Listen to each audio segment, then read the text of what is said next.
We are gathered today on this first day of the season of Lent and Easter cycle because we know this day has deep meaning, deep significance for each of us as human beings. Obviously, we've all been born. But we know also that one day we're going to die. One day all of creation, one way or another, turns into ash. So this day is a way of acknowledging something deeply profound, that we are consciously saying yes to that. Not just an empty yes, but a yes filled with faith, with hope, and a deep love in the one who created us. And so we're going to mark our mortal bodies to remind us again, not only of our redemption, but of our full active participation in this great and profound mystery, that all of life comes to die and to be transformed. As you know, the Lent-Easter cycle is the most important season in all liturgical year, because it summarizes for us in this season what the Christian faith is all about. That behind every death experience is always new life. That there's this eternal circle that goes around and around. God invites us into that circle to be able to fully embrace what's going on. And so notice the three very traditional practices that our Master invites us into to help us in this journey. First is fasting. Fasting, prayer, and almsgiving. All three of these are meant to bring us back to the essential way of celebrating this mystery, and that is to live a life of honesty and transparency. Or in one word, to live an authentic life. This is the work of being not only maturely religious, but to be an authentic human being. It helps us at some level to recognize what the prophet Joel says. This isn't about rending our garments, which is the Jewish way of expressing publicly, listen, this is dramatic. And that's why Jesus clearly says, be careful about doing all this stuff publicly, so you get acclaim for it. Rather, it's about opening our hearts.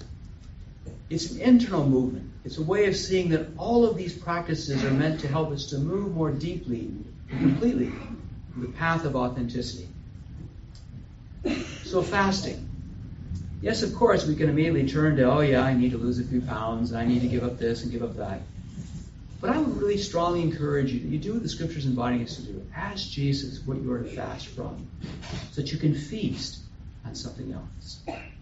So traditionally, fasting is about helping us to really acknowledge that, yes, we're embodied beings, and we need to care for ourselves, but what is out of order in our life?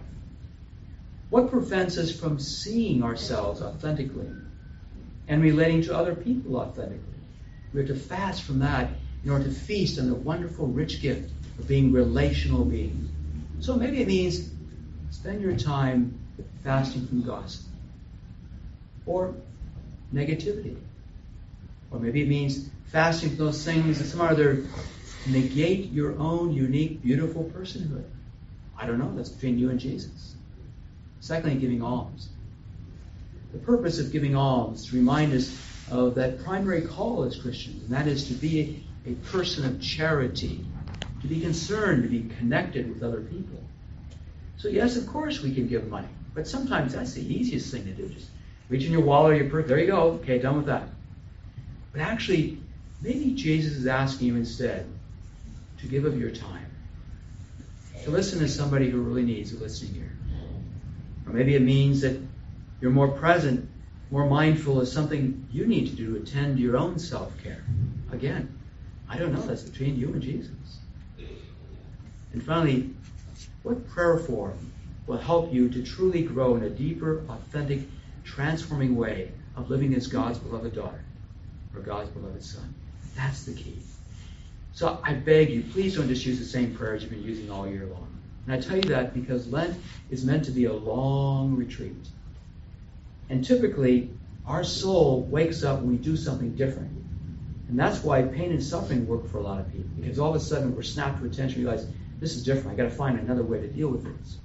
But what if you were to choose a different prayer form that forced you to truly stand vulnerable and naked before God and to receive God's love for you?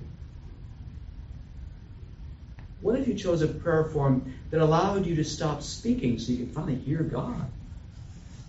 What if you chose a prayer form that didn't make you feel comfortable, but instead made you feel so uncomfortable that, Lord, this is tough. This is really challenging me. That's what Jesus is talking about. Inviting us to truly do that which is rending our hearts, so that we can connect our hearts with that which is eternal and lasting, God and God's kingdom.